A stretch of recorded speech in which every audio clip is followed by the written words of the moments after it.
Simpsons Index, an online spreadsheet that is also a podcast. This is the podcast. Coming to you out of SideQuest Studios, this is the Simpsons Index, episode 153. Hello out there, I'm your host, Elliot Jay O'Neill, and joining me in SideQuest Studios is Craig Walker. Hey, how you doing? And here as always, except when he's not, BT Calloway. Hoi hoi. And thank you for joining us for the Simpsons Index. This is a podcast where we watch and review 3 episodes of The Simpsons at a time, but there's a twist. Each episode must come from a different decade. And at the moment, we're going to do like an incredibly recent episode. I don't know if we've done one this quickly. Yeah, this is a first for us. We essentially just took a fan request, which we never thought about doing before. Yeah. So yeah, Dan Dennis hit us up on Facebook, and what did he say? Have you got the actual thing? I can bring it up if you want, yeah.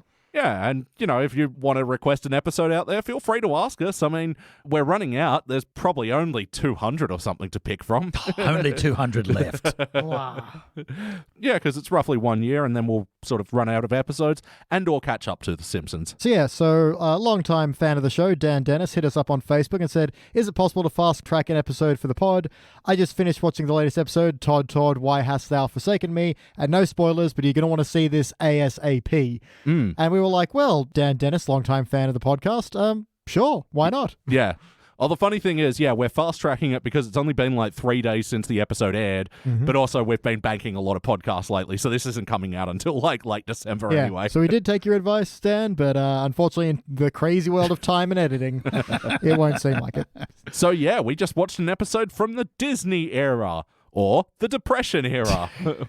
Or just the 30s. Season 31, Episode 9, Todd, Why Hast Thou Forsaken Me? Directed by Chris Clemens, written by Tim Long and Miranda Thompson. And yeah, first released in December 2019. In this episode, Todd randomly loses his faith in God after thinking about how unfair it is that Mort is dead. Yeah, guys, what'd you think? Oh man, this is a roller coaster. I'm not going to lie. Like, we hit the end of the first act where Todd renounces his faith, and I'm like, fuck, this is actually really good. Like, after the death of Mort, we didn't really get a lot of focus on the kids, and having to be Todd instead of Rod, the younger of the two, because I always get them confused, just all that more impactful. And he has this kind of terrifying dream where, he can't see Mort's face anymore. And I thought that was just going to be a joke, a terrifying dream. But no, he's like, I just can't remember her face anymore. I was like, that's really heavy. Yeah. And I thought, if you guys land this might be, up there on the rankings. Mixed feelings about whether or not how well it did. I don't think it landed it. I don't think it failed it either. So, man, this is a tough one. Yeah, I mean, I just don't know. I had great thoughts that they're actually going to do something semi-deep for once. It's going to have some meat to it. And my next question was, what about Edna? Yeah, they sort of wrote it off with just Ghost Edna doing a little ha at the end. Yeah, and that really rankled me. Why did not tip to say, so we lost Mommy and then you found a new wife and we lost her too. Why does God keep taking all these people from us? Yeah, why? That would have been the stinger. That would have been the best approach. So, and it's a great, again, because it starts with, the Flanders and things like, okay, immediately off the bat, you're like, okay, this is going to be different. They commit to it. They do the whole intro sequence re-Flanderized. Yep. And then it becomes a Simpsons episode again so gradually, I didn't even notice. Oh, I noticed. I noticed and then I got angry. Yeah, well, yeah, technically so for this first section, this is the Flanders' index. So yeah, for better or worse, what stands out to you? We'll start with you, Craig. For good, Act 1 was great. For bad, the heavenly, choiry, churchy music just made my nose run. Yeah. It really did. It was annoying, and the lyrics weren't clever either. No. It was just there to be dirgy. Yeah, and because it's church music, it takes so long. If it was clever, it would have been great, but it wasn't. Each particular padding was just that. It got to the point where I'm like, okay, this is a repeated gag. Let's keep a tally. Yeah. 7 times they returned to this well. Yeah. And each time it just felt like they were doing in-jokes from The Simpsons rather than in-jokes in the episode. And again, BT, it's like one of the things we've discovered in their parody songs these days. If it takes too slow, you better no-go. Which should be a general rule because, we compare it to the classic era with songs like See My Vest. And, which is snappy and fast and fun. And it progresses the episode. But this didn't. This padded. This was basically recapping what was going on in slow, quiet voice. Yeah. Yeah. How about you, BT? What's a moment that stands out to you for better or worse? I'm going to start with the worse in that Homer and Ned die, And the second that happened, I'm like, fuck, no, why did you, no. Mm-hmm. Like, I liked a lot of it because, Ned's having a tough time because his son's, so distant from him. And it's like, again, it's such a real human moment. And then to take it into this, now they're in heaven. Here's some jokes about heaven. Here's Abraham Lincoln, waka waka. Yeah. And also, I think putting them on their deathbed sort of gave them too easy a way out for Todd to get his faith back. The second they were in the deathbed, I'm like, Todd's going to pray for him to come back, and that's going to finish it. Yeah. And I was like, instead of being a moment of maybe he gets it back a little, or maybe Ned accepts he's having some doubts, but that's a natural thing. Even amongst the most faithful, they have moments. And you can tell they were sort of like, they almost had the idea of where they should have gone with, like Marge saying, sometimes prayer doesn't have to be to someone, it can just be an honest conversation you have with yourself. Yeah, that was a piece of gold. That was a little good piece of gold. Yeah, which gives the nugget of a good idea, which, faith and religion, not necessarily the same thing. But yeah, and then if we hadn't had that whole heaven bit and Ned did wake up after Todd just had an honest conversation, that would have been so much more impactful. Yeah. But to just have this whole wacky heaven, it ruined it so much, but maybe not entirely. That's why I'm so conflicted on this episode so far. And also Ned being God boy that he is, I mean, has a direct line to God anyway. Yeah. And Homer has met God 19 times in the 30 seasons. So they don't know each other still? Yeah. No. It should be like, hey, Homer. You see, that would have been just like, oh, you're here finally. It's nice. It's all good. And, Ned, let's have a conversation. There could have been something nice could have come out of that too. But no, that was kind of blown off as well. Yeah. Everyone's like really surprised he's there. And it's like, if it's 19, goddamn. Well, he's been to heaven at least twice. Yes. Yeah. And that again, I can think of. You can sort of forgive some of the wibbly-wobbly, timey stuff, but, like, what purpose did it serve for God not to know Homer or whatever? And to do that joke about sloth being a virtue, here's my freeloading son and all that. Actually, the line about, I've gone through some stuff, okay? Yeah, but we've had that line before when you're sitting on the swing turning backwards and forwards. Oh, yeah, that's right. That was way funnier. That was funnier. Yeah. So what I want to say for the positive, there's a bit when they're at church where, Reverend Lovejoy invites all the children down to the front, and I actually spent some of my childhood in America, and they do actually do this in a lot of American churches. Oh, wow. The, pastor or whatever his name is will call children down. They'll kind of have like a child's church corner thing. So that was like, yeah, that's real. And then just, again, the emotional impact of that part is huge because, Rod, what would you say to God? Oh, I'd say, thanks for sending your son. That's why we have Christmas. And everyone's like, and then Ralph says something funny and stupid. He fucking destroys the room with that one. That was great. He died for dying for my shins. But then you get Todd who's just like, my voice hurts from crying all night. You're like, fuck. Yeah. It's the sound of a shotgun of emotion loading. You're like, okay, go ahead and pull the trigger. Yeah, do it. Come on. And what do you got? And then, oh my God, the heart. Yes. Well, I'm going to say, yeah, for better or worse, and maybe for the better, I kind of like the idea that Flanders would send Todd off, but the way he did it... I know, so cunty. I hated that Suddenly so he became much. Amish. Yeah. Yeah. Yeah, he just did the whole shunning thing, turn his back on him. And he just goes, well, I'm going to say this calmly. You've sent us all to hell for not believing. Yeah. It's like, that's not the way God works, Ned. I feel like you would know that. And that's not the way that Ned works either. Yeah, No. It made him such an asshole. Really out of character. Annoying. If the idea was that, like, he was upset with him and didn't know how to deal with it and then sent him to The Simpsons, fine. Yeah, or if he tried reaching him like Ned would, go, well, I understand. I heard what you said at church, and I was wondering if we could read some Bible together. And he goes, why would I want to do that? Yeah. And then it's just... Yeah, then make him more and more desperate. He just goes from 0 to 1,000 so quickly and so unnaturally. It was so grating. Yeah. But then the episode got better again. But I also felt like, because what stands out for worse, that they send him to The Simpsons. Okay, fine enough premise again. But what are you trying to achieve here?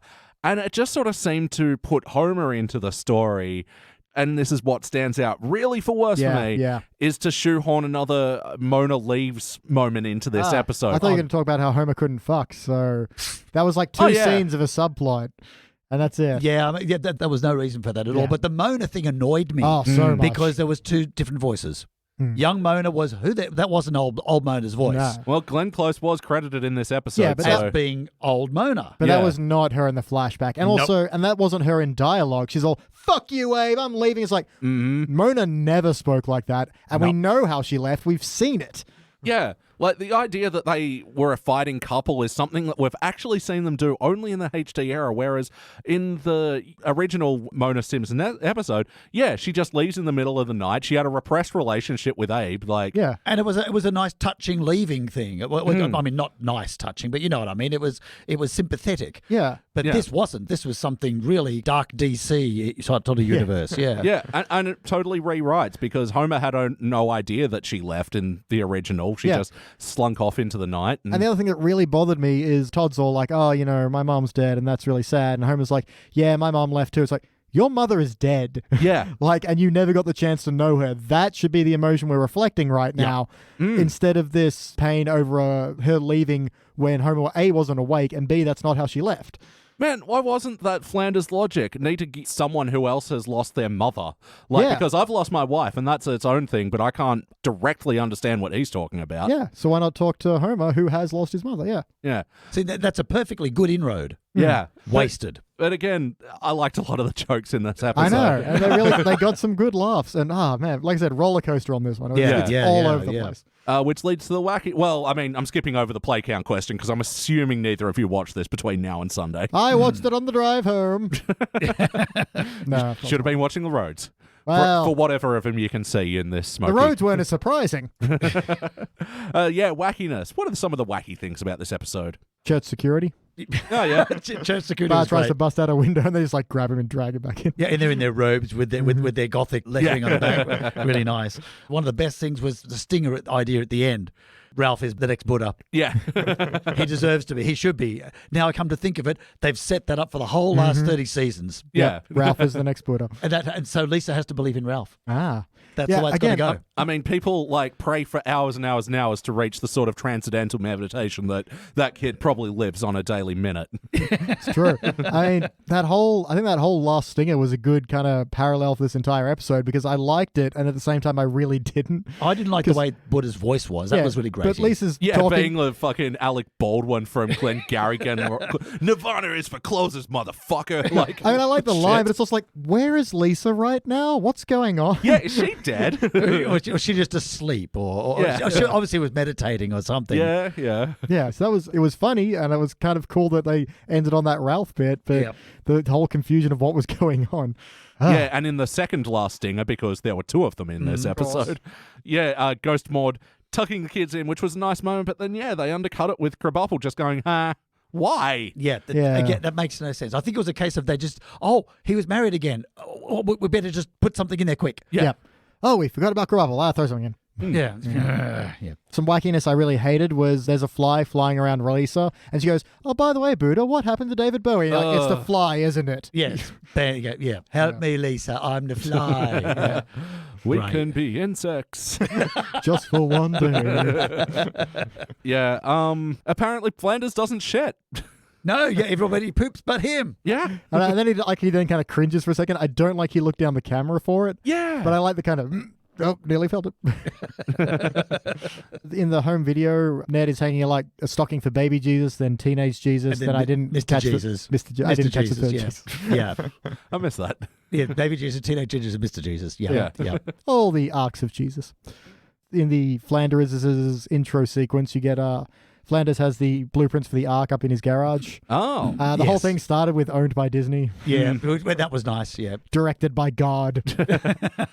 Yeah, I enjoyed a lot about the Flanders intro. I just wish they didn't sing over it, Yeah. just left it as visual gags because, you're trying to fit in too many jokes when it's sort of meant to be, it's paralleling the Simpsons intro already. Yeah. It's already a joke. Yeah. I felt like the lyrics, again, didn't add anything and also just served to undercut every other visual joke that they were going for. I think Act 1 being as strong as it was, that they ended up running out of that idea and they thought that perhaps they couldn't continue to parallel parody The Simpsons enough, and so they thought they'd have to shoehorn The Simpsons themselves in instead of what they should have done, which would be relegate The Simpsons to the Flanders role, Yeah. Yep. which Absolutely. they just didn't do, and they should I know. have maintained that. Yeah, because this episode I got major vibes from the ones where the Bart, Lisa, and Maggie are sent to live with the Flanders household. So getting the inverse of that, after we've established that this is a Flanders episode. Yeah. That makes a lot more sense. Keep it to Flanders episodes, absolutely. Which they should have done, yes. Yeah. So I'm sure there's a lot more wackiness to go over, but Sorry, have you got one? there's a bit where Homer draws Jesus on a piece of toast. Yeah. Several hundred times.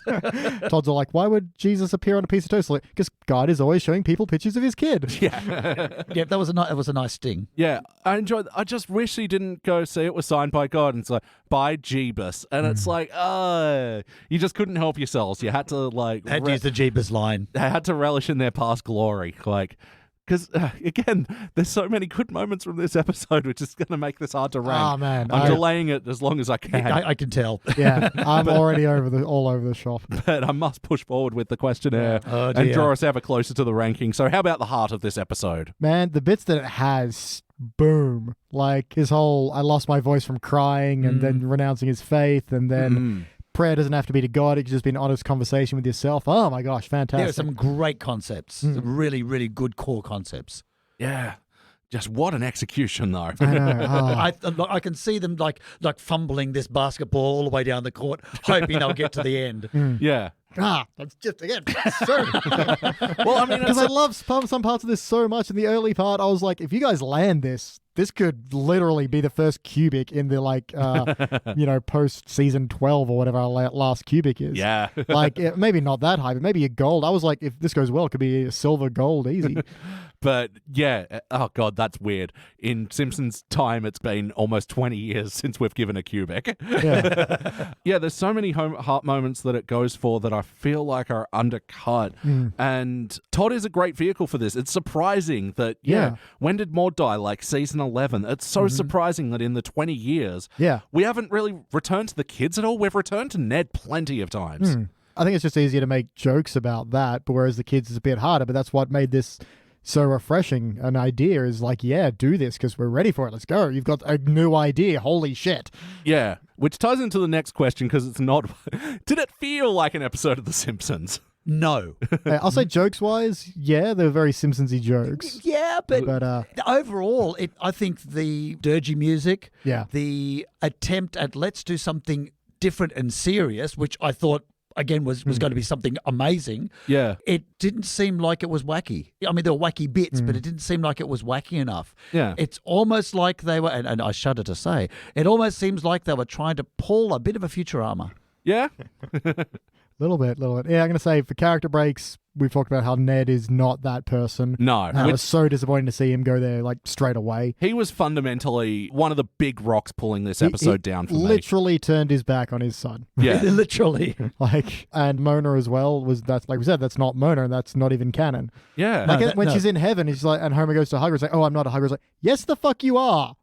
And Yes! they do in the end, and that was Yeah. that was a nice little payoff. Yeah, but But yeah, it's also undercutting the fact that when we saw Mona leave when she was still alive, in that episode, she just hugged Homer and it wasn't an issue. Why is she not a hugger now? What purpose is that serving? None at all. And the other week when we watched A Streetcar Named Marge, we were like, no, that episode doesn't feel like an episode of The Simpsons, but it doesn't matter. Like, it's doing this really clever thing of being, a parallel with Streetcar. And same with this one. It's not bad that it doesn't its purpose feel. is to not feel exactly like The Simpsons, and that was incredibly refreshing as much as mixed as I am on it. So, yeah. Yeah, but if you're going to base it in the same world, same characters, they have to be exactly that, the same characters. And yeah, doing this is so disappointing. But yes or no, would you watch this one again? I'm going to say yes. It's so different, and I do like a lot of the jokes.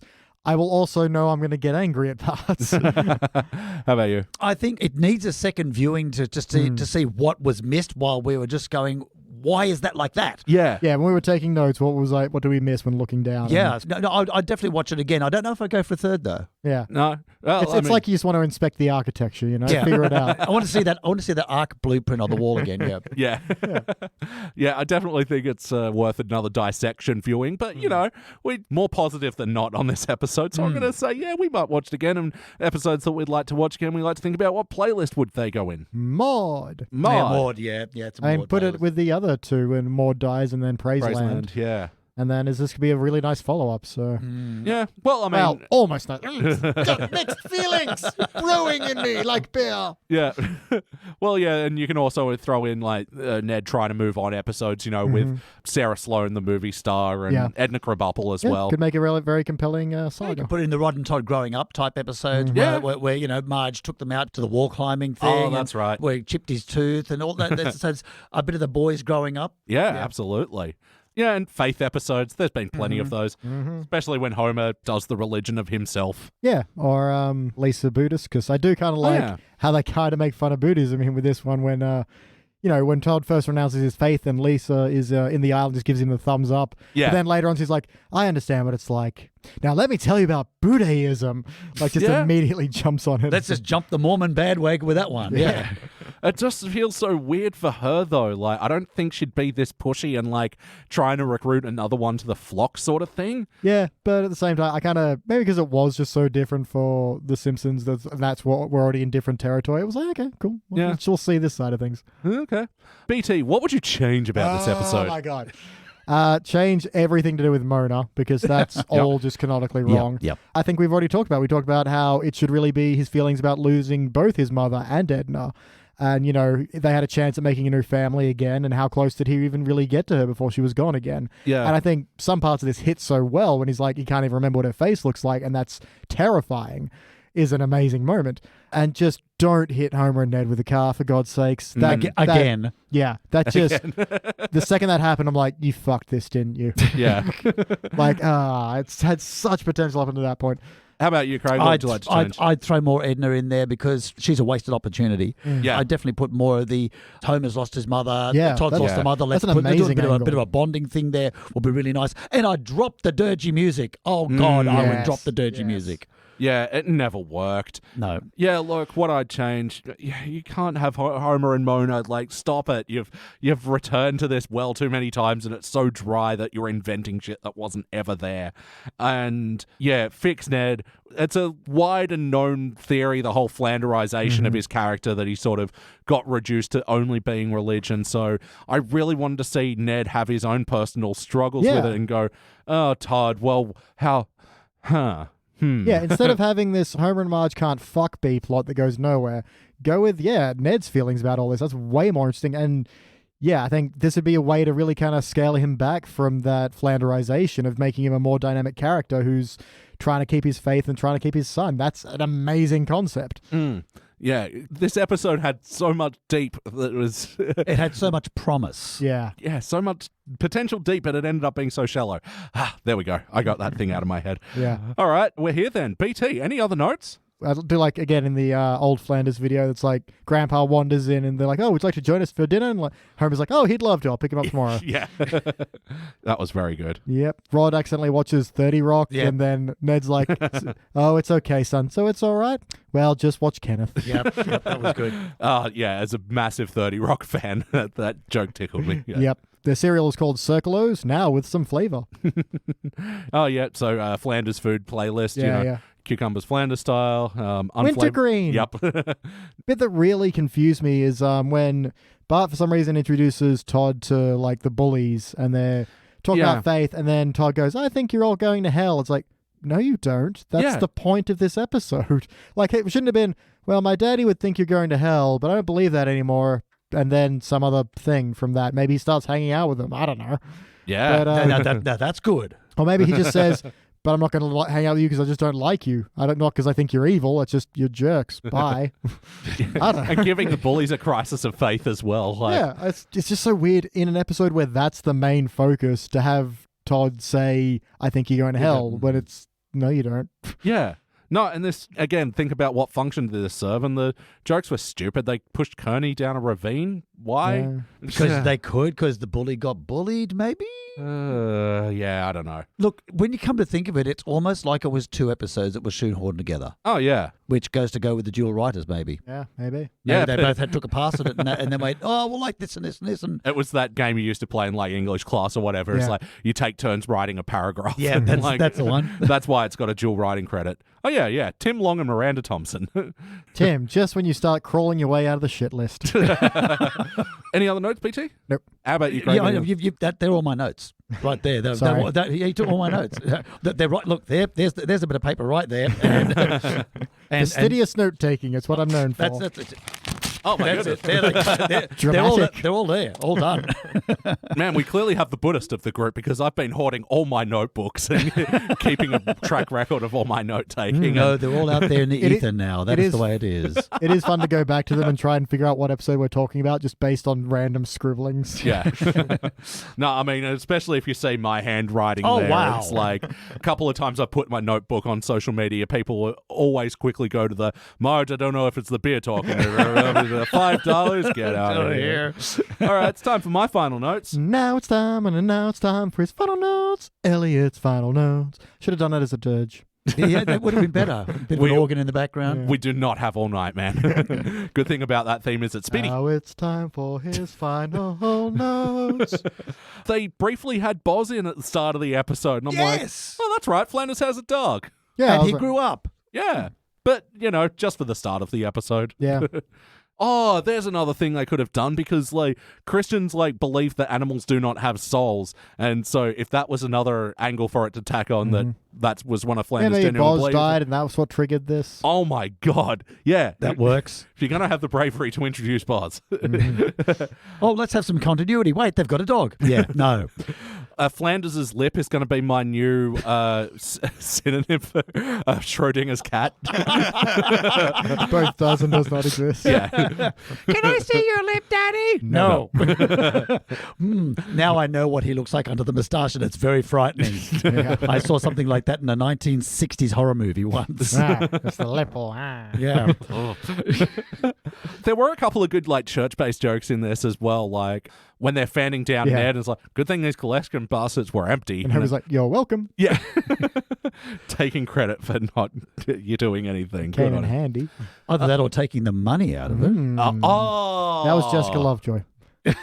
Oh, and she got an appearance in this episode, visual Yeah, only. she did too, yeah. Yeah. That's why the money was missing. Yeah. Ah. All the pieces fit. At least some do. Yeah.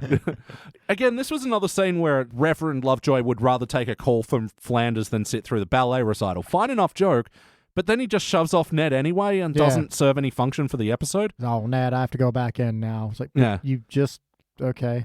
I do like Mrs. Hibbert running out, pulling the file on, And and it it doesn't work. During Flanders' shitty yelling tirade, I did like that he had to go to a cupboard to use the swear jar and say shucks a bunch. Again, that was very Ned. Like, you could have still had him yelling there and not had him yelled at Todd like a piece of shit. Oh, he could have just said, oh, hell diddly ding dong crap, and it would have been fine. Yeah, exactly.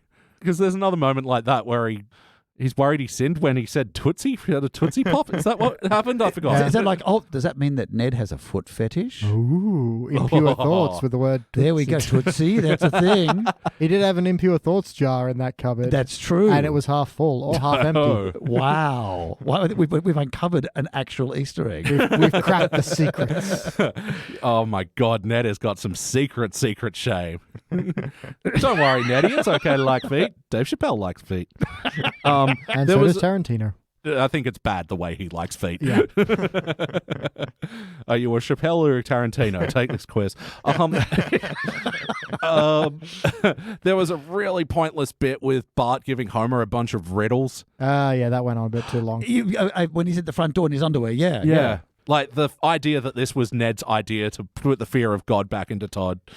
Yeah. Yeah. Doesn't make a great deal of sense because Todd has seen a lot worse in the Simpsons' backyard. Yeah. He's seen Homer naked in the kiddie pool, you know. Who hasn't seen Homer I naked in know. the kiddie pool? Oh, and Flanders getting drunk. That should have meant something more again. That's such a wasted piece of gold. Yeah. He doesn't get drunk. Last time we saw him get drunk was with the white wine spritzer. Yes. Spritzer. So, yeah, you got a top Vegas wife, and no, they just dropped it. And again, another bit of heart moment, which I liked, which was the huge vigil for Ned at the hospital.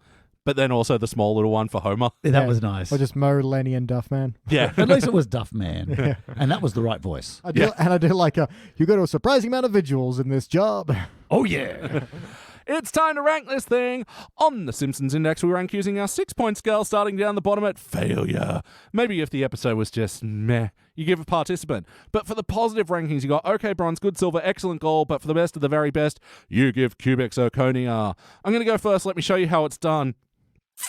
Yeah. I will go first. How is it done, Elliot? Let's I don't hear know. this one. I'm just worried I'm just saying the script and I actually don't know how it's done. I'm just Oh, watching you man. go up Springfield Gorge right now. Yeah. Look, I'm going with a bronze, if not for the idea that you maybe should see this one. If you got any sort of sense of curiosity about late era Simpsons, especially in the 31st goddamn season, that at least they've still got some ideas of ways to push the series of the show, even if they don't land them well. And even if they don't land them well, at least, there's a handful of jokes that you can take away from this one. BT. Man, this might rank as the hardest ranking ever. Because my gut says bronze, and I kind of tend to follow that, but there is just so many good ideas and then so many not well-handled ideas. I think I'm going to stick with the bronze. If they hadn't ruined Mona as well, I could have maybe pushed this to a silver. It just really bugs me they did that. And there's, such wasted potential here. We've seen wasted potential before. Previous wasted potential was like, here's a mediocre episode that could have been okay. It could have gone from a participant or a failure to a bronze. Whereas here is something that is bronze that could have been gold, quite frankly. Like, the jokes were really tight on here. If they'd landed the heart, which they had, and if they'd just been more coherent, and I think you got it right, Craig, with had faith of keeping it in the Flanders house. Like, to make it the Homer show again, just kick this in the shins. And Jesus died for our shins. That's right. He did. Thanks, Ralph. We appreciate And that. we can pull that line from this. So mixed. Like, put little flecks of gold in that bronze, but damn, this is a tough one. And how about you, Craig? Look, I'm vacillating between low silver, solid bronze, and kind of some high participant. It's if you melt it all down, it's going to have to be bronze, really. It depends what 5 minutes of this you watch. Well, no, that's true. Look, Act 1 was a great gold. It was right there. It had everything set up. It was absolutely wonderful. And then they just fell over themselves, skateboarding down the hill, and it's just horrible. Yeah, It was just if I was going to go acts, I'd go like Act 1, gold, Act 2, silver, bronze, and then Act 3, just participant. Yeah. Well, I think you're being generous in parts of Act 3, to be honest. But solid bronze. Just wasted opportunities. Wasted. Redo it. And for God's sake, don't retcon anymore. Yeah. Retconning annoys everybody. Absolutely. Oh, so much so. Again, I might have even gone silver if they hadn't retconned so much. But I feel like this is a ranking that needs like an asterisk next to it of like... Oh, yeah. All right, well, that'll make this a unanimous bronze. This is the highest ranking episode from the 30s Depression Disney era now. All right, nicely done. Wow. But it'll be joining other unanimous bronzes like Covercraft when Homer becomes a bass player, which, affected me personally. Yep. A Midsummer's Nice Dream where Cheech and Chong come to town and they each pair off with Homer and Skinner to become Cheech and Chong and Teach and Chong. It's a fucking weird episode. Also, Chief of Hearts when Homer and Wiggum become best friends. It's like this episode Charming where little I'm like, how did that take them that long? That is such a match made in the sandwich shop. And also Eeny Teeny Maya Mo, where Mo dates a little person. Yes. And that had its own issues. Yeah. which, again, I think, we liked the heart of that episode, but they just fucked up the ending. Entirely, yeah. All right, and before we move on, is that reputation justified? Is that reputation justified? God. Thanks, good. Oh, man. Yeah. Is that reputation justified? Yeah, buddy. Dennis Perkins of the AV Club. Oh my God. Dennis the Wildcard Perkins. What did he think? Dennis the what? No. He gave this episode a B-. Dennis give it a B. Birkins again. Birkins. Anyway, it's all so frustrating since this sort of bold narrative experiment is exactly the kind of thing The Simpsons could use at this point. I applaud the show for deciding to take a few few chances, just as much as I dislike how feebly it follows through. That's brilliant. Yep. Way to nail on the head, Dennis. Yep. All right, well, look, that does it for the Disney era, and we're leapfrogging over the HD era to go to the teens era now, where we are reviewing Fraudcast News. Does anyone know which one this one is based off title alone? Is it the one where Homer just walks around pointing at things, yelling fake news? Coming in season 32. All right, we're going to go watch that one. We'll be back.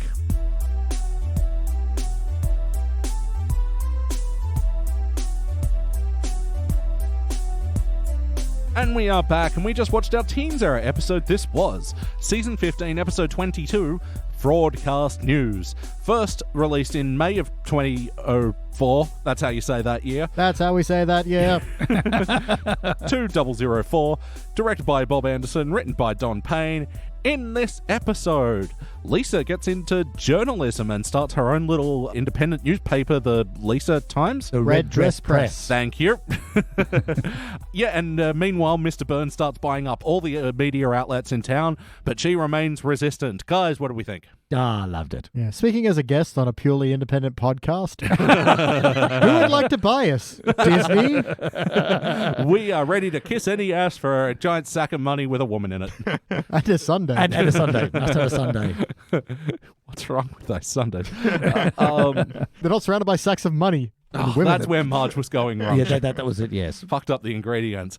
BT, what stands out to you from this episode for better or worse? I didn't prep thing. Let me check the fact that I don't like the beginning. The whole old man mountain and then blah, blah, blah. Yeah. Look, that's okay. It gets us there, but you know. Yeah. I remember not liking it from the intro, but then I'm like, oh wait, I like the rest of this one. That's cool. It's not devoid of jokes, though. No, is I it? know. Put me on the spot. Which I should have been ready for. It's only been 153.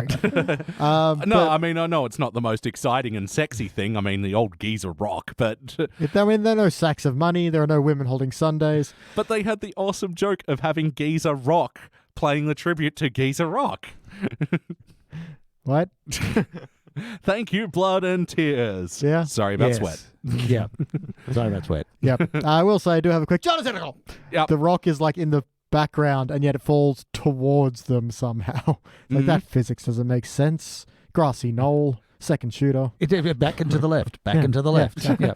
Because it was an avalanche, maybe, but no, where they were standing was clearly up a bit more Yep. from where the... Hell, we have a teen jump off of it and land on another teen and make In out the with his back of the girlfriend. car. the wackiness of this episode. You better be good at making out. How about you, Craig? What stands out to you for better or worse? I love Snaky Burns and the mole. Yeah. That just grabs me. And it just goes to show you who the real mole man is in Springfield. I do like the dirty look he gets from the mole when he starts suckling. He's like, Really? you're not my child. That's right. And then he brings another one in later. I really got hooked on this stuff. I didn't like the reprise. I could have. It's like, how do you just have a mole there? How does Burns not just have a mole there? Yeah. It was a really fun, silly bit, though, because like you think about it like, oh, it's only just been that day. Like, did he really need to eat all those bugs and survive on sustenance? But given that he's got a lizard tongue in this moment, probably indicates that he always does. He's just evolved that way. And I must admit, the other thing I really love were the blood ponies. Yeah. They have forked tongues too. Oh my God, what's going on at that nuclear plant? There you go. I'm just surprised they didn't have 3 eyes, but you know. One had apparently flowers just growing out of her hair, like in the ever-increasing ponies of cuteness. Yeah, Sugarbell, Honeysuckle, and Dewdrop, and they all dance around it. Just a line. I won't take your blood ponies. Yeah. Oh, it's such a silly episode. And, you know, what's standing out to me is like, you know, these things that were made in the past and you had no idea they'd be so pertinent in the future. We're now owned by Disney. We're not allowed to have those opinions. But yeah, it's... I thought you were going to talk about the parallels between, Burns and Loser. Oh, that loser. El President Loser. President Loser. Yeah, you see, it's a funny episode that existed. Also in an internet time, like 2004, like, I thought every whack job already had his own blog post or whatever. Pretty much. And this episode is sort of saying inadvertently a lot about that sort of culture. That even though there are these media conglomerates that support rich billionaires that probably they shouldn't, and that it can be undone by all these independent journalists and stuff. Or if you give everyone a voice, everyone has a voice. Yep. Yeah. Ooh, how very internet meta of us. I was going to draw parallels between Burns being like, wind power, that'll take your head off. And, El Presidente Luzero being all, they give you cancer. It's like, no, they don't. What? No one thinks that. Wasn't that Tony Abbott saying that the infrasound gave you cancer or something? Yeah, I think They're clearly reading from the same website. They are. It's the same place. They got the same hand in their pocket. Yeah. So that's an entirely different show. Looks very similar to the one that was shaking Burns' hand in that file photo that they had. So play count. How many times before tonight do you think you've seen this episode? Perhaps thrice. Oh, I know. I'd say maybe 4 or 5. I mean, Foxtel keeps repeating it. Yeah. No, I've surprisingly seen this one a bunch. Season 15 is pretty half and half for me. But how about some of the wackiness of this episode? Oh, man. Was this a cartoony episode of The Simpsons? Yeah, God, yes. Yeah. Part of Burns' brain falls out when he's tapping his ears. Like, that goes back in. Man, it reminded me, though, recently I had to get my ear flushed. There was a rock stuck in it. What? Well, it was actually about 3 years ago when we went to Bacon's Bay. About to say, when did that happen? Wow. Okay, that's very meta because he knocked some rocks out of his own ear as well. Yeah. I want to know whose skull was Kearney drinking from. That was such a weird joke. That was gorgeous.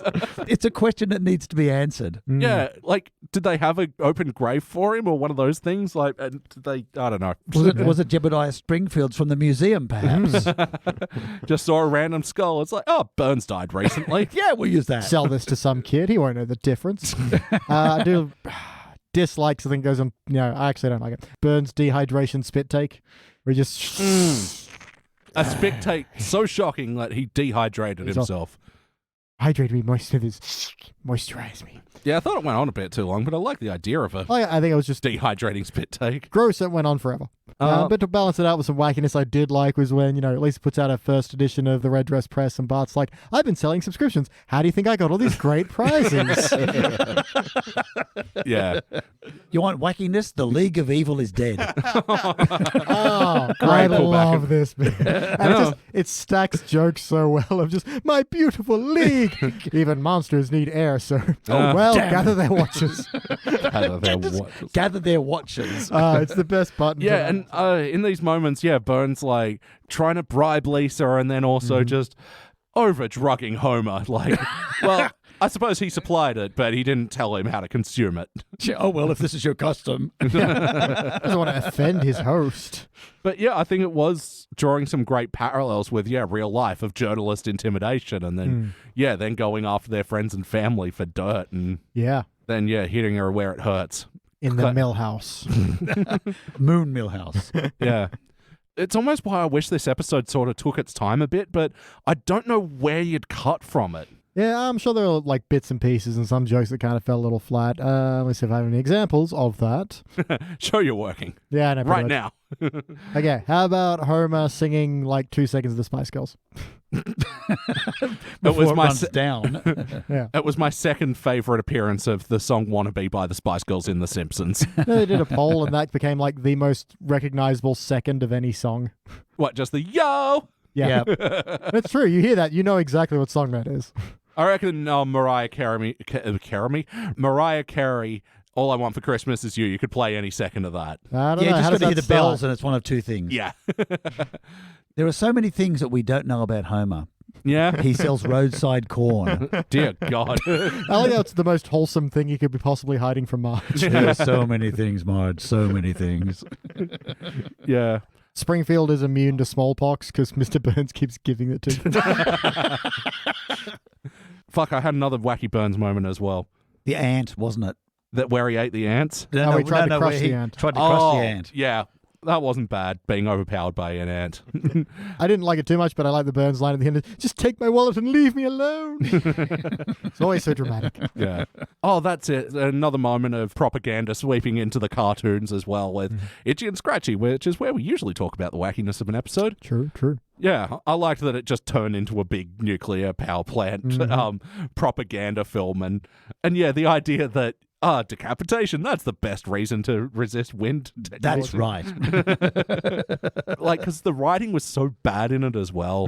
But that purposefully bad, yeah. Yeah, you can tell Roger Myers and co were clearly under duress. But how about the heart of this episode? Did you guys feel any bumps? Absolutely. I mean, once again, we see the hidden heart of Mo. I mean, Mo is reading Lisa's paper inside a Playboy. So from all outside intents and purposes, he's being Mo, but he's really doing something nice. He has a secret deep side. Like when he goes into the the adults only section, he's like, "Oh, Stella's getting a groove back tonight." Yep. Then he goes and reads Little Women to old people. It's wonderful. Mo's got this lovely hidden bursting heart inside him. Definitely not when he's at work, when his customers are just trying to mull something over. Whips them with a wet towel. Thinking ain't drinking. Yeah. Well, I mean, I love the heart with Lisa in this. Like, obviously the stakes are much lower for her than most journalists, but that whole giving up thing, like, yeah, it really hit home. Like, And I really like the heart of she thinks she's ruined, but Bart's still there drawing cartoons. yeah. Yeah, it's a good bit. Well, yeah, I think he just loves to take down the establishment. And the Chicago Tribute poached Ralph. I can go on the bus. But yeah, Homer being there for her at the end as well was really sweet. Oh, sorry, there's the line of, "Oh, I can't stand to listen to one of my children cry." Lowers the garage door. I can still hear. Marge put on a pot of coffee, drink it, then make burgers. Yes, Marge was in this episode. Yeah. Then, that was it. Oh, yeah, that's right. Oh, yeah, we didn't really mention in the last episode, she sounded terrible. Yeah, she's a bit tired in the last one. Yeah. It's like her crackling had gone beyond the point where it doesn't, like, go back and forth between, like, It was just all, Yeah, it was. I mean, by now, I think her vocal calluses have calluses. It's just the tiniest little bit of air that's getting through that throat. That's a bit sad. Yeah. She's going to, start sounding like her own mother. Yeah, pretty much. Poor Julie Kavanaugh. Ultimately, though, did this feel like an episode of The Simpsons? To me, yeah, pretty much. Yeah, Bird's stranglehold on the city, some kind of wacky scheme to make himself loved. We've been here before, but it's a new take on it. Yeah. Homer bumbles and helps Lisa overcome the bad guy. You know, it's pretty standard. Yeah, I don't think the steps they took to get there were that solid, but they were good enough. They didn't make me go, why the fuck? And the jokes were pretty solid along the way. So, like, yeah, this isn't feeling like, oh, classic, oh, how did they do this? Sort of see that they kind of copped out on a couple of story beats, but yeah, mostly got there the right way. Yeah, we're pretty much laughing at the characters as they are writ, as opposed to laughing at the characters, which is a bit of a cheap laugh. Yeah. And yeah, none of the characters feel off at all. No. Yeah. Yes or no, would you watch this one again? Sure. Yeah, absolutely. Yeah, I'd watch this one again. In episodes we're going to watch again, we'd like to think about what playlist we'd put there in. Surely something about media. When Homer has his own website, you know. Oh, yeah, Mr. X and all that. Revealing the truth about things. That's a nice early one. Yeah. Yeah, there's a few episodes around this teens era where I feel like they're taking a bit of digs at Republicans, because especially around this time, this is when Fox News is just starting to become a thing, and like there's that one where Lisa and Kent Brockman team up for a little bit. Yeah. That's just, and where Burns has got his other League of Evil, which is before they become skeletons in his castle when he's trying to take over. Yeah. Republican headquarters. Republican headquarters. That's one. Yes, exactly. Yeah. Yeah, that's right. And Dracula is one of their members. Yeah, solid Mr. Burns episodes, I guess. But obviously has to go into the playlist of Burns is weaker than photons. Yeah. He tries to crush a paper cup. Oh no, Mr. Burns can't take that many photons. No, take the spotlight off him now. I only weigh as much as my clothes and my keys. Actually, Lisa and Burns episodes. Got the little Lisa animal slide. Yes. Solid episode. Yeah, I do. One of my favorite lines is, "Now get out. I can't. My mom's not picking me up for an hour." So what do you think about the local music scene? I think it distracts people from the big issues. My God, are you always on? Like even Mr. Burns thinks she needs to chill out. Yeah. It's the awkward little thing. It's like, okay, let's... I like the fact that we actually did see what happened after they stopped Whacking Day, because they now have a rattlesnake sanctuary. Yeah. So, yeah, the town of Springfield clearly needed it. Yes, and now they've got a place where snakes congregate, and when you crash a car, they come to visit you. All of them come to visit you. Yeah. I remember we were thinking in Whacking Days, like, Springfield's this overrun by snakes. maybe they should have a waiting day. Makes sense. There's a lot of them. All right, BT, what would you like to change about this episode? I don't like a lot of that opening, to be perfectly honest. It's not to my taste. Not bad. It's just punch it up a little bit. Okay. Get into things. Let's see a little bit more of Ralph as the Chicago Tribute writer. Actually, just quickly breezing past my notes, there were a couple of lazy jokes, especially to do with Homer in that opening section. The monkey comparison thing that just dragged. Yeah, and that's then an old one too. And when Homer's climbing up the thing, like, why was he the one to climb? But whatever. But now I'm going to do something I've never done. Help out an old man. Yeah, see a lot of that. I could have done Yeah, with it's a that. bit lazy, yeah. Also, he just teleports from the top of the mountain back to where he's supposed to be to run away. Oh, yeah. I thought he just tumbled down with the rocks. Yeah, maybe. Homer clones. He's just sending, How about you, Craig? What would you like to change? Weirdly enough, I think I'd like to change Skinner in this episode. Oh, yeah. Because this is one of the times that I really, really like Skinner. Yeah. He's got a nice piece of... He laughs at himself. He's got a nice sense of humour, and he helps the underdog. And he's got... That's not Seymour Skinner. Even though he's a pleasant version, it doesn't quite hit on point for me. Well, he isn't really motivated by anything that's happening in the story. Like, it's not like maybe the school should be being forced to teach burn studies or something. That could be funny, yeah. I mean, they did kind of bring him back a bit where they did the flashback into the Vietnam jungle. I do like that was innocent kinda Skinner nice. Vietnam is always funny. Yeah, that's always good. But that's very Skinner. But I mean, We're going to sit here and reminisce about candy bars. I was reunited with that chair and it wasn't the same. Folding chair, great for sitting. No, I can see where you're coming from there, because like it'd be more believable, if he was motivated by the story in any way, but just for no reason. Like, he's got no stake in the game. No. He has no reason to help out apart from the fact that he's there. Yeah. And I have him be like, because of your cartoon, I did get that skin rash checked out. You really saved me. You see, now that would work. Not bad. I thought only I could see it. It's on his back. You couldn't see it. All those kick me signs left a rash. It's all that sticky tape. Yeah. God, what would I change? Like, now I sort of get your point, BT, about maybe the first act could be tighter so it gets to where we're going, because it did sort of feel, a bit flimsy excusing for this whole Lisa versus Burns journalism thing, which I think they hit on great and they made a lot of great points, and I kind of wish that it just had about 5 more minutes, to be honest, to sort of exist in these moments a bit longer, because I think one of my biggest criticisms of this episode is it's a bit rushed. Yeah, I mean, there's a lot to cover, and they have to cover it quickly. Yeah, and not rushed in the sense it's like this is, it's like sort of only pulled 1 or 2 things from each plot beat, which it's the problem that it's only got 22 minutes to tell its story and set this whole thing up, which is unfortunate because, it was good. Sounds good. And no guest stars of this episode. Any musical moments stand out to you guys?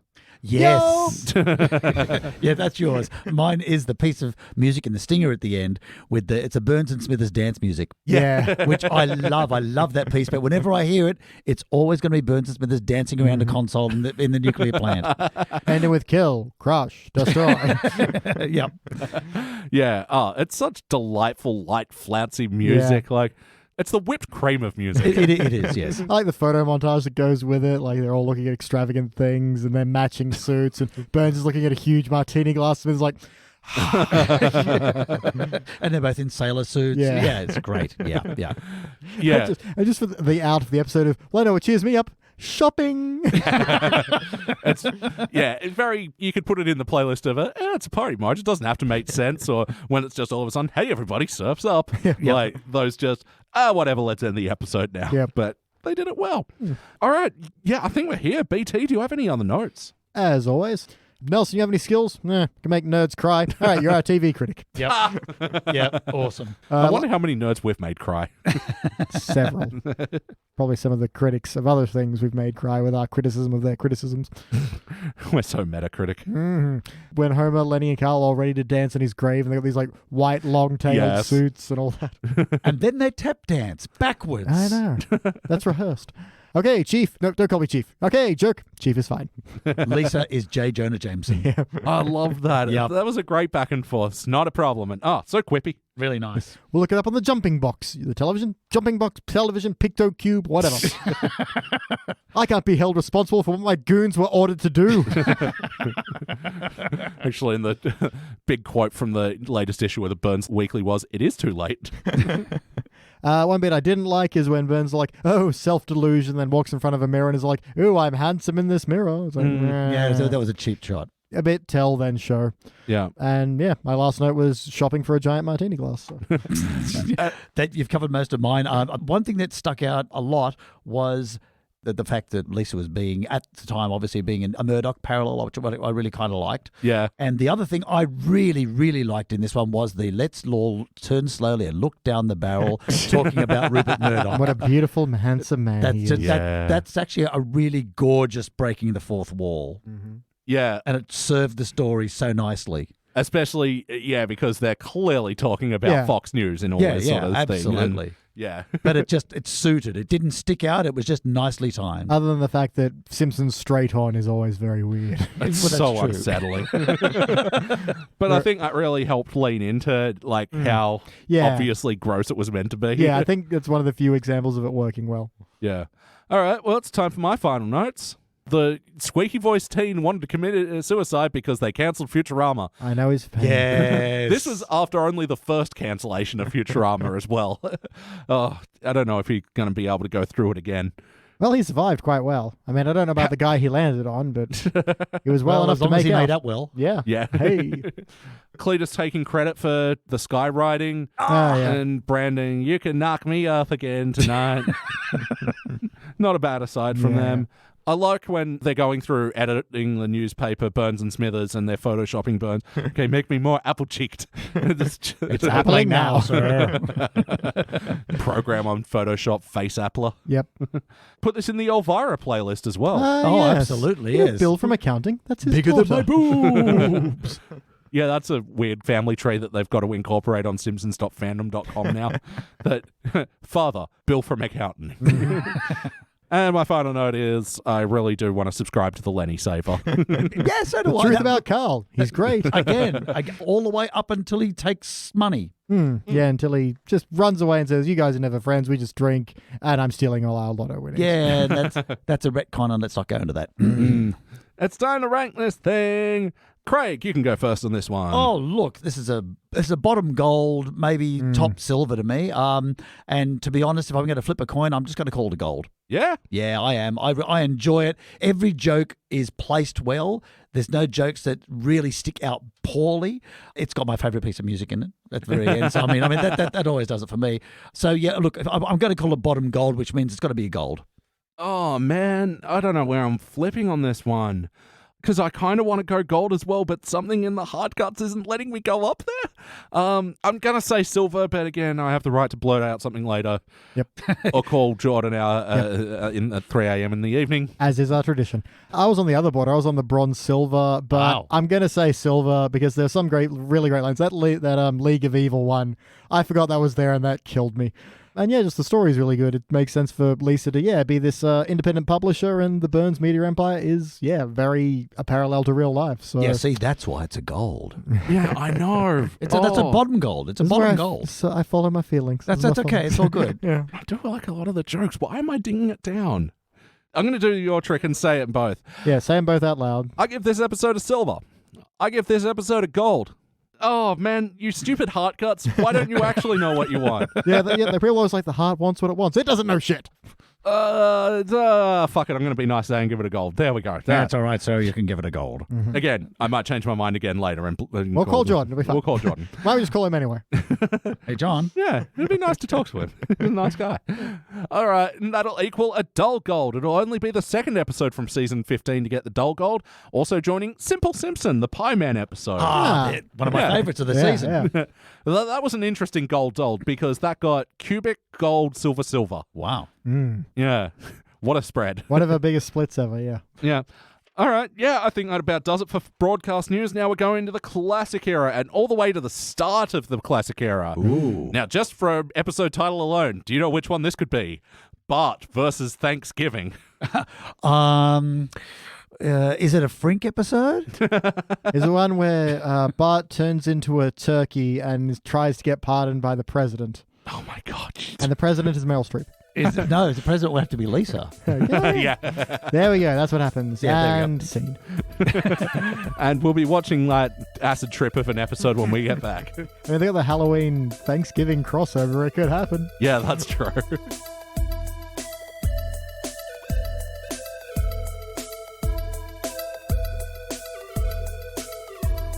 And we are back, and we just watched our classic and final episode for the evening. This was Season 2, Episode 7, Bart vs. Thanksgiving. First released in November of 1990, on Thanksgiving as well, in fact. Directed by David Silverman, written by George Meyer. In this episode, this is the one where Bart takes on Thanksgiving.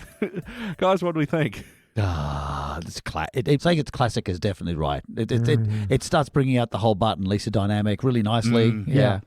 Less of a laugher, but more of a, family show fundamentals kind of stuff. Yeah, really like a sitcom episode. Yeah. Oh yeah, this felt so much like an 80s sitcom, but with a family that's slightly more anarchic than the Tanners or the other 80s families, the Step-by-Steps. All you Your need family matters. All you need is Balky to turn up, and you would have been right. Standing tall. I have a running joke of that theme song. That's one of my favorite it's series. amazing. You see, It's so gorgeous. Yeah, I think my biggest criticism of this episode is going to be that it was very slow. It was the opposite to the last episode. And there was actually a lot of connecting things, which I'll get through as we go along. But yeah, this one was just, they were clearly stretching for time in places. But let's get into it. BT, for better or worse, what stands out to you? Man, something I had to research because I had to double check quickly. And this is a great example of even an episode that's 400 years old can still teach you something new. So Mr. Burns lives on the corner of, I might pronounce this wrong, Mammon and Croesus. So Croesus was in 560 BC and apparently known for his enormous wealth. And Mammon is wealth regarded as an evil influence or false object of worship. So, Whoa, this is a deep fucking cut. Yeah, and I just kind of saw it, man. I bet that's a thing. So I know Mammon is a thing. I'll check that. Yeah, so this is well done yet again. There's something new to be learned from every old Simpsons. that's great. Just in the details, man. Wow, that is fucking buried as well. Yeah, it's there for a little bit, and then it just pans down, and Yeah. Yeah. How about you, Craig? What stands out? The introduction of Homer's favorite football team is the Dallas Cowboys. Yeah, in that's this episode, who Hank Scorpio cannot buy for him later on, but he and does just gives get him the Dolphins instead. Broncos. The Broncos, the Denver Broncos instead. That's right. Yeah. Yeah, that's right. And, if the Cowboys win as well, Lisa loves Homer. Yeah. Yep. And the Denver Broncos then went on to win the next Super Bowl after that episode. So Homer managed them well. After the Hank Scorpio one. Apparently. Yes. I have to be told these things. But I don't know. But the other thing is, again, look, one of the things I like about The Simpsons is they do very good continuity. Yeah, it's sort of going to be the weird thing with this episode, not trying to dig in on it too hard, because this is absolutely when they're establishing a lot. Yeah. But, at the same time, this is when a lot of this connective tissue is being made, and little things like Homer's going for the Dallas Cowboys and all that sort of stuff. And what stands out to me is the fucking dragging of Marge by her family in this episode. Yeah, Patty and I read on Patty and Selma suck, and then Marge's mom sucks. Yes. Yeah, you can see where she gets it from. Yeah. Oh, man. The fact that she turned out reasonably well is astounding. Yeah. Because, Patty, Selma, and Jacqueline are, just having their own game of fucking bitching about The Simpsons in this episode. Oh, man. They are the worst. And they always bitch about Homer, but this time they're actually bitching about everything. Yeah. There's some people find your turkey a little dry. And this way there's an option if they want something else. Something good, something that isn't shit on a platter. And so, Marge. Yeah. I've just got one thing to say. I'm sorry I came. Just at the end, which is all I would say something comforting, but, my voice, fuck you. And she took the moments of voice to, say, wish it in came, and Marge, you don't do anything right, just after she's probably feeling really insecure by the dragging by Patty and Selma. Oh, my gosh, yes. And is this around about the same sort of time that most other Thanksgiving movies had these tropes put into them as well? Yeah. You know, Thanksgiving is an awful time where you get your family together. Family. Yeah. And they just lumped that in, just like a piece of old cranberry sauce out of a can. Fucking love the animation of that. But yeah, I guess that's because Simpsons in the early days was definitely trying to be, a reaction to sitcoms and like the tropes and stuff. And this is showing a different side of that. And I think, having the family be so freaking negative and underhanded, it's almost disappointing that it wasn't more of a point. Because, especially Patty and Selma also trying to take credit for Lisa's thing. Oh, the artistic side is our side of the family. Yeah, definitely one of ours. Yeah. We had a responsibility in this. Yeah. It flies about as much as Bart trying to take credit for the cranberry sauce. Yes, but at least that's funny. Yeah. It gave us the delightful song of Mom, it's broken, Mom, it's broken. But no, I feel like anytime around these Christmas or things, it's like, can I help? And it's like, you'd have to ask where anything is. Yeah. And just go watch TV. I'll do it all. It's fine. I don't really want to teach you how to use a mandolin. You're going to hurt yourself. Oh, there's an episode right there. Play count. How many times today have you seen this episode? Many. Many. Yeah. Oh, yeah, I've seen this so much. It's sort of a weird one for us as well, because we don't have Thanksgiving. I don't like the whole reason they have Thanksgiving, but I'd certainly like if we stole that tradition of just having a day, gorging out on turkey and various things. Turkey and thinking of things you're thankful for. Its history is difficult, but its meaning is nice. Yeah. Yeah, well, after all, the real ignoring the pilgrimy reason, which doesn't exist. Who was it? Lincoln, I think, made Thanksgiving into a holiday to give thanks for the good things that you have, not to give thanks for what didn't happen between the Pilgrims and the American Indians. Yeah. So there's a whole thing you can talk about that. Yeah. Lincoln was in the last episode we were reviewing. Yeah. in the white suit. Yeah. As different as these episodes all looked, sometimes they all blur together. A little bit. And I'm like, and then when Molman run them over and did that thing, and I'm like, oh, wait, no, that was before. That was before. We have a Lisa poetry playlist now, so. Yeah. I actually enjoyed this part of the episode showing how Lisa processes things, through her art and especially through her writing. Especially it was like, how long did that take you, sweetie? He's like, it was a labor of love. I couldn't count the hours. Yeah. But that how initially, she processed her anger with Bart by writing a poem, and then how she processed the complicated feelings, feeling of missing him while also hating him at the same time, and it's a lovely little character trait. I also enjoy the little dig that, when Lisa is reading a poem to the family, it gets interrupted because Bart shows up on TV. So it's like that same thing again, but Yeah. Yeah, the complications of feelings in this episode. But we'll get to that in the heart section. Let's ask the wackiness. Was this a wacky episode of The Simpsons? Did what I just say make sense? No, I know how the Pilgrims felt. Best line. Yeah, and you get Bart in the Macy's Day Parade. Oh, yeah, that's right. Yep. I remember there was an episode of the rival Simpsons podcast, Enemy of the Show, Everything's Coming Up podcast, where they had famed community writer, creator of Moral Oral, Dino Stamatopoulos on, and he said that's the moment that he gave up on The Simpsons. Wow. Okay. It's like season 2. That's it. I'm out of here. Way to have some high standards, Dino. It's just like 19 episodes in. That's Wow, have you got 600 episodes to catch up on? Okay. But put that in the playlist of Homer going, the cartoons doesn't have to make sense. Then Homer walks on by. Yep. Or Streetcar Named Marge, where Maggie is sucking on a Bart Simpson action figure. Yes. But not a wacky episode, really. Not particularly. I do like there's little bits with the stadiums and all the flashbulbs going off, taking the photos of the halftime. Of course, the stadium is far too big for a flashbulb to be effective, but nobody cares. Yeah. Little few comments on football culture as well. Mm-hmm. And I think I liked these as well because, again, with the extending of the episode, you could notice there were just static shots of the people watching TV and just voice work. Yeah, the commentary of, it looks like he's pretty hurt. Yeah, he'll have to eat his Thanksgiving dinner through a straw. How's he going to fit a turkey through that? That's his career over. This episode is back in the times when they weren't being wacky, they were just having good jabs at society. Yeah, which again fits into that sitcom mold that it really was embracing at the time. Yeah, absolutely, and especially with the way too clean-cut halftime act. Hooray for everything! Again, getting They didn't actually show you the halftime act. It was all on the radio and in the theater of the mind. Yes. Which means it was really horrible. And now they're leaving the field. Yay! Yeah. But the band who originally wrote that song, Get Dancing, was not. Hooray for everything. No. I will give you, either of you, a crisp $10 bill if you can tell me who originally did this song. Discotheques and the Sexolettes. I do not have a crisp $10 bill. Do you have PayPass? Scratch that. Do you accept Google Afterpay? Absolutely. Wow. I had never heard of Discotheques and the Sexolettes before. Yep, yeah, absolutely. Get Dancing was their big and probably only hit. Yes. I can verify that. I did discover that in my research. All right. Well, learned two new things today. But honestly, if I was given the two band names, which is the fake one, I would have not have picked Discotheques and the Sexolettes.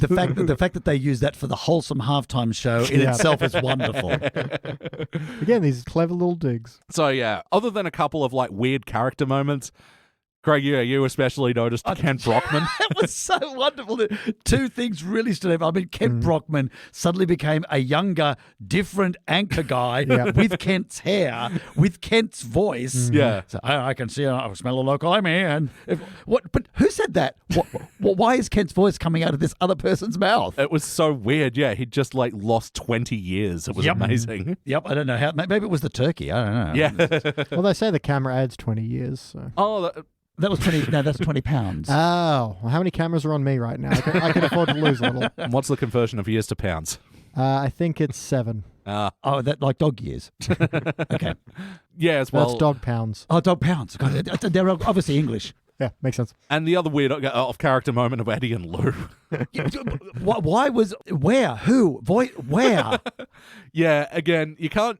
It's not a character break because this is so early in the show; it hadn't been established yet. But yeah, Lou had Lovejoy's voice. Yes, Weird. it made no sense whatsoever. Yeah, But only if you look back. yeah, that's it. At the time, we wouldn't have cared. Wouldn't have thought twice, but it's just that much more jarring now. Yes. But yeah, that's just as wacky as it gets. The incidental stuff. That's True. There is a Simpsons predicted the future moment in this, though. Oh, yeah. oh, is there? Yeah, there's a very big one. My brother is still missing, and perhaps it's my fault because I failed to take his abuse with gentle humor. So what was the predicted it? The fact that that it's become such a thing now, and she's saying it way back in season 2, where it wasn't being said openly as such a thing. Yeah. Oh, it's almost like she's gaslighting herself in this moment. Yeah.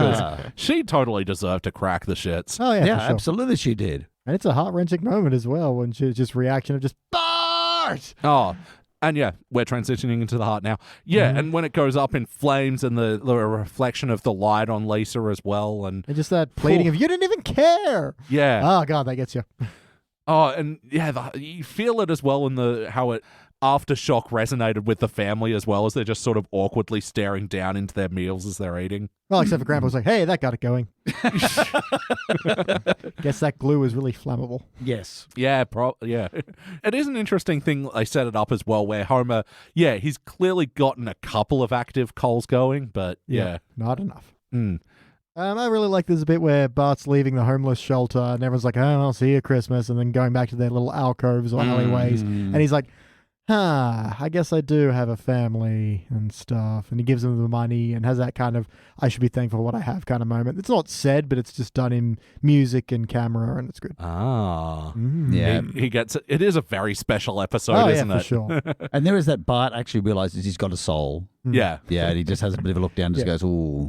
Yeah, look down, deep Gosh. down for something you wish wasn't there. I'm looking and looking just because I ruined something you worked really hard at. Uh-oh. Uh-oh. Yeah. Yep, there it is. And then says, I'm sorry, Lisa, and means it. Yeah, exactly. And like, I was just thinking as well, Bart really he gets away with a lot in this episode, but yeah, he goes on the journey, and you can tell in that moment as well where he's still somewhat holding it in as defensive, like, and he does react like poorly towards Lisa when she brings it up in that moment as well. Yeah, So because he's got that full of defiance when, Marge is like, you can come down when you're ready to say so. It's like, well, for what? Clearing the table, having a sense of humor. yeah. It's a good bit of defiance. And then jumping down on the flowers like, oh no, I mean, good.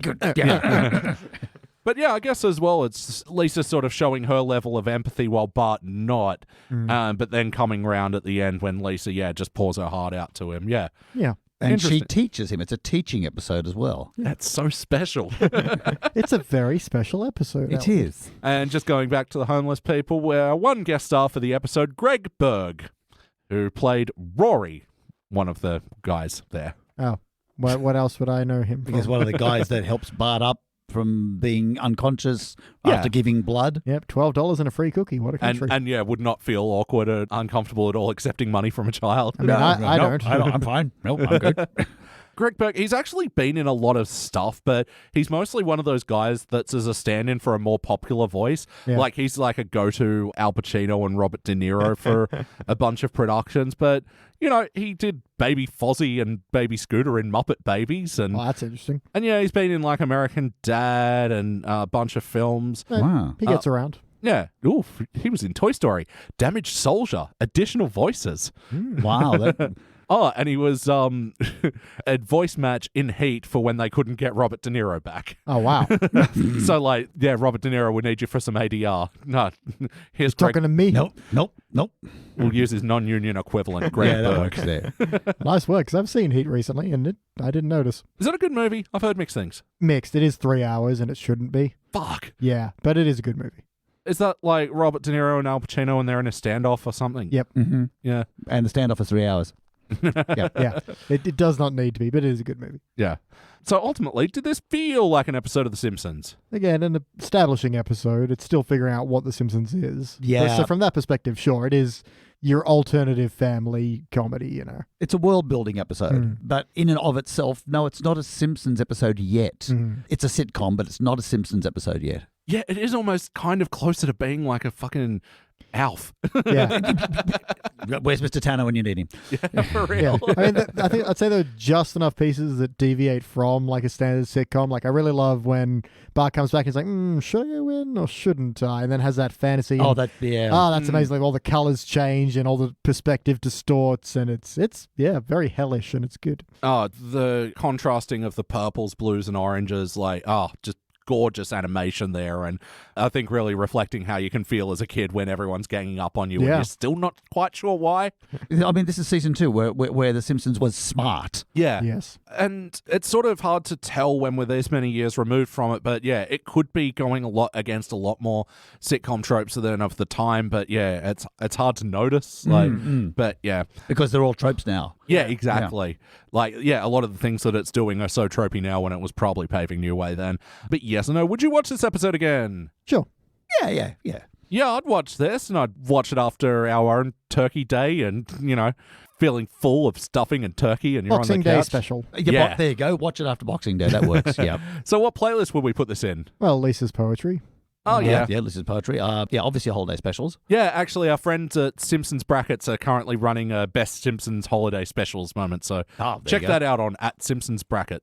Going to the wrong side of the tracks. Yes. So, when Bart's following the Itchy and Scratchy Parade into Junkytown and Bumville. Bumtown. Bumtown. Put it in the Bumtown list because, that's one. Yep, absolutely. And there's some pretty good sign gags there. The liquor store, yes, we have rot gut. Or the massage parlor in quotation marks. Kent Brockman does a human interest story show list. One of Kent's people. Yes. Yeah. And yeah, he's just dragging all these people. Yeah, well, lots of names for them. And why have we shunned them? Is it because they smell? Hey, I'm listen, going buddy. somewhere with Yeah. And Mr. Burns and just being incredibly wasteful. Yeah. And is this the first release of the Hounds? Oh, probably. I don't know. It looks like it. They set it up to be. Yeah. They made it a big thing. It also kills me in this moment, though, where Mr. Burns is throwing away all this food that Smith has clearly spent like 2 days making. And his security guards are eating TV dinners. Like, they're clearly eating microwave dinners. Makes perfect sense. Oh, okay. They're mentioned in the episode No Disgrace Like Home. But yeah, apparently Bart versus Thanksgiving is the first time we see There we go. the Hounds that were released. There we are. BT, what would you change? I would add more of the laugh. Because that's kind of the only thing. I like the story. It goes along. It's got some great heart moments. But I could use some more yucks. How about you, Craig? No, it doesn't. It needs a little bit more wackiness and maybe not so much social commentary. Yeah. No, I appreciate it's, product of its time and figuring out what The Simpsons is, yada, yada. But in this retrospective, Laughter. Yes. Yeah. They need to poke more fun at Halloween. They need to poke more fun at everyone needs to poke fun at Halloween. They need to poke more fun at Thanksgiving. Yeah. Yeah, but fun, not just jabs. Yeah, because it's funny, yeah, in these sort of episodes, you'd feel like Simpsons would go up against Thanksgiving as an institution a bit, and it's kind of disappointing that they don't, and it kind of feels like they're touching on the whole awkward family dynamics with it all as well. And like in an episode where I honestly think they were stretching for time, it's almost a shame that they didn't sort of follow the subplot of Marge being hassled and whatever. Yeah. And like, I honestly wish that she could just be all like, oh, can you three give me a fucking break right now? I am dealing with my kids and you three bitches are being cunts. Just piss off now. BT, do you have any other notes? I mean, yeah, but do someone else first. Craig, do you have any other notes? Yes. Thank you for not discussing the outside world. The sign on the outside of the old folks' home, and the fact that they feature that. Yeah. As they pan by.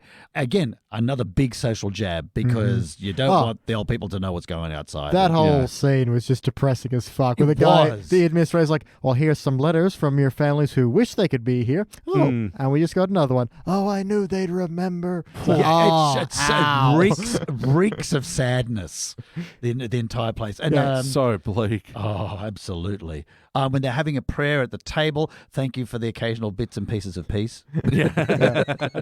Oh, and nuclear plant propaganda playlist had clearly gotten to Homer. He was praying to God and advertising nuclear power. At least there was no wind power in this one. Yeah. It does, which is the only standard form of power. Well, except solar, but that's a pipe dream. Unfortunately pertinent. And that was all your notes? Yeah. Well, we've covered all the rest because it's a sitcom episode. There's not much you can really cherry pick out to be a gem. Yeah, you can cover it pretty briefly. How about you, BT? I like Maggie's contribution to the centerpiece. That's a very sweet moment. She draws a squiggle and Lisa's like, thank you. It's very sweet. When Lisa's like, things like this always seem to happen. And Marge's like, yeah, I've noticed that too. Yeah. Oh, poor Marge in this episode. She's so resigned and just copping it. Oh. It just feels like I'm starting to feel like we're in a sitcom. Yeah. It's that oldie, but it's, I'm sure it was fresh at the time. Give me the number for 911. Yeah. Yeah. I got real reused footage from that vibe, from that scene though. A little bit, yeah. Well, again, they weren't the Simpsons yet. They didn't have Simpsons money yet. Yeah, that's true. And Bart's line of, I don't know why I did it. I don't know why I enjoy doing it. I don't know why I'll do it again. Simpsons predicted it. He would go on to do many things like that. Yeah. And that is all my notes. Elliot, how about your notes? Just doing the last of my notes, and we've already asked Craig the question, haven't we? The sandwich, yeah. You did, yes. Yeah. And I still like the pineapple on top. I think it's a brilliant idea. Yeah, Reuben with pineapple is great. I think that'll set off a big argument on the internet, though, more than pineapple on pizza. I hope it does, guys. Come on, look, Reuben with some pineapple and perhaps a little tiny shake of powdered chili. Yeah, tiny shake. It makes perfect sense. That acidity just to cut through the grease. Absolutely correct. Come on, guys. Tell me what you think. But yeah, just if pineapple on pizza makes the internet fucking lose its shit, then pineapple on Reuben. Bam! Come on. You will be the ire of Reddit. That's great, and I don't mind. Let's get my own subreddit going here. All right, time for my final notes. Lisa has an end apartheid now, a poster in her room. That was a nice touch. This was actually the first visual appearance of Jacqueline Bouvier and also Bill and Marty. Oh, yeah. I think they also had different from KBBL. Voices. Yeah. They'd had one or two maybe appearances, obviously on the radio before, but yeah, this is the first time we've seen them. Wow. And we saw them in the last episode as well. Yes. Bill and Marty playlist. Oh, when Bart asks Lisa, did they cry? And he goes, haha, bullseye. Like, really showing his character there. Is Yep, 10-year-old. Bam. Yeah, I ran away. I hoped this would have this effect. Little psychopath. And yeah, Homer and Marge staring out the window noticed all this discussion between Bart and Lisa were happy, and Homer goes, you know what? We're great parents. What gave you that idea? Can somebody explain to me the Escher version of their house where Homer can be looking out the bathroom top window and seeing what happens 180 degrees on top of their roof? Yeah. Only because I want to know. Well, I think they can hear it because, Lisa, there was a vent going from the roof to They didn't hear Bart playing football on the roof by himself? the timeline's wobbly, isn't it? The house is not quite set in stone. No. As we'll see in a later episode when it ends up on its side. Let's rank this thing. BT, your turn to go first. And, Sucked in. Okay, not a cubic, because I did just notice that there's no highly quotable lines from this one. There's some good bits, but not highly It's quotable. all your fault. It's all your When was fault. the last time you said that? Well, that time that it was your fault. It was never my fault. So, Damn it. Counter argument. Highly quotable. Like Broken is you know, broken is broken is broken. I've Yeah, said that Mom, for it's years. broken. Yeah. It's no way you don't win friends with salad. Let's put it that way. Okay, it is a very well told story. It is still Simpsons figuring out what Simpsons is, and it's driven by heart and discussions on the holiday. I'm going to go with a gold because that's what my guts say. I reserve the right to blurt out something else, but I'm pretty sure I'm right on that. Gold. All right, Craig. I'm tempted to go high gold. The little tiny moments of wackiness make it nice for me. It is world building. It's a sitcom, and the entire thing, when you look back at it, just gives you that really nice early 90s, late 80s vibe of this is a sitcom kind of thing. No, I'm not going to go gold. I'm going to go higher. You're going cubic. I'm going cubic. Wow. Cubic. Yeah, I really liked it. I wouldn't call it a high. I wouldn't call it fireworks cubic. Yeah, but it just crosses the line. It does. It crosses the line into cubic. I think. I am for very me. impressed with that Mr. Burns Street name thing being a reference. That's a very cool thing. You can always learn something new from Simpsons. And it's weird. I'm also feeling a little guilty, but also a little bit better about my rank. I'm going silver just because when I think of the classic era, and even in season 1 and 2, I just think this episode just doesn't quite hit those highs for me, and it's part of its slow pacing and lack of jokes, and I think it nails the heart. And it's one of these rare instances because I'm always criticizing the new episodes. You're just trying to be a joke factory without having a story to tell. I think this has a story to tell. I think it tells it well. It's just The jokes. The jokes aren't there. Yeah. all right, this would be Yeah. a gold by way of split decision. Once again, right. proving I was right. We've had a few golds by split, the cubic gold silver style. We had the front where Bart and Lisa write the Itchy and Scratchy and credit it to Grandpa. Right. Homer Goes to College, which we reviewed the other week, which I have already caught shit for going a silver on Yeah, that no one kidding. online. Wow. Bart's Girlfriend, the Jessica Lovejoy episode, and My Sister, My Sitter, where Lisa is Bart's sitter. Oh, that's really good. Yeah. I know. I went cubic on that one. Yeah, it's really good. Was I gold or silver? You were gold. I felt like that. Broken Arm? It's great. Squid Port? It's terrific. Gonna make I the didn't bumpy- see any UFO. That's right, you didn't. All right, guys. Yeah, that about does it for the Simpsons Index for this week. But before we get out of here, we'd just like to briefly talk about things that we're into lately. Books, TV, film, music, video games, other things. Crafts. I'm not making any wallets. Anyone scrapbooking? Anyone making the Christmas gifts for the people? Making a nice collage. Do people still scrapbook these days? I suppose they do. Even my mum gave up on it. Wow, that's a thing. How about you, BT? What are you into? I'm going to check out 2 really quickly. So Final Space has its second season. I'm about halfway through it, so I don't know how it's going to turn out. So I can't put a hard recommendation on that.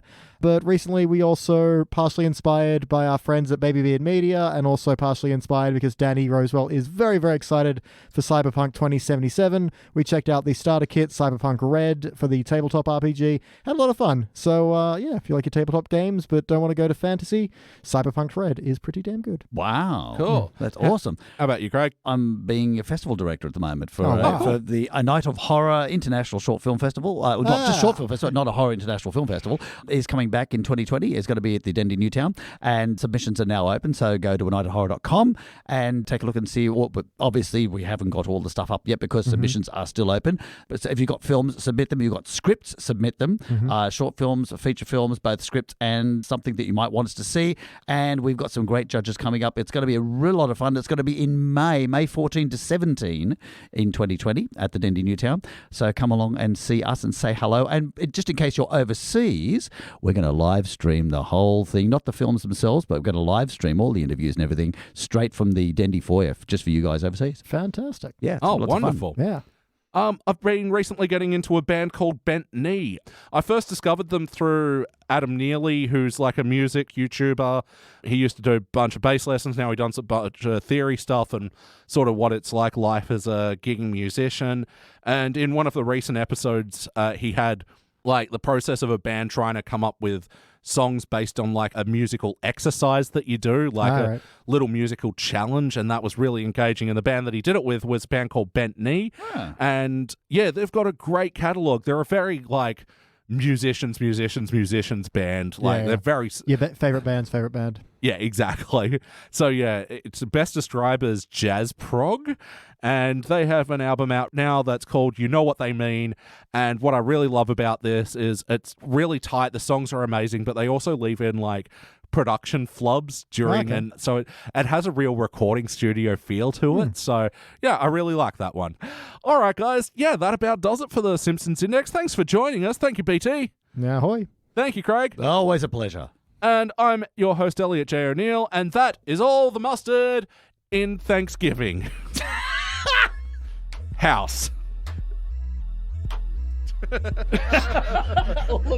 Thank you for listening to the Simpsons Index podcast, which is also an online spreadsheet available at thesimpsonsindex.com. You can chat to us online at facebook.com/thesimpsonsindex or at Simpsons Index on Twitter and Instagram. And now please stay tuned for the bonus scenes! 40 million save. Lovely. Oh, I didn't get it in microphone. Next beer, man. Nope, get me another one. That was a good open. Pour this one out. Get a new one. And just for the... Oh, there we go. Tastes better when you've heard it. It's been cracked as far into your ear as you can. Well, that wasn't bad, mate, but how about some of this? Ooh. Oh, that was nice. Crisp. Second she's gone, we're going to get Spotify or whatever. Does Disney own Spotify? Oh God, probably. Because that would be kind of funny. Disney owns everything. Wait, you hear that? Disney. Disney. They own Jaws now too. Disney. The Disney. The Disney Index. Oh fuck! It happened so quickly.